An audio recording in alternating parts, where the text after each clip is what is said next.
விஜய் அவர்கள் முதல்வரா பதவியேற்று 12 நாளைக்குள்ள என்னெல்லாம் நடந்து அப்படின்னு டிஎம்கே ஐடி விங் ஒரு போட்டோ உருவாக்கி சோசியல் மீடியாவில் வைரல் பண்ணிட்டு இருக்கு. அதுல இவ்வளவு கொலைகள் நடந்துச்சு, இவ்வளவு ஊழல் நடந்துச்சு, இவ்வளவு கற்பழிகள் நடந்துச்சு அப்படின்னு எழுதியிருக்காங்க.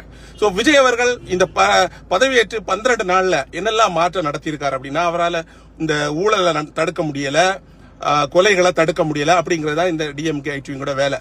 நான் என்ன கேட்கிறேன், இந்த தமிழகத்தில் உள்ள கட்டமைப்பை திமுக அரசு இத்தனை வருஷமா எப்படி உருவாக்கி வச்சிருக்கு அப்படிங்கறத நாம யோசித்து பார்க்கணும்.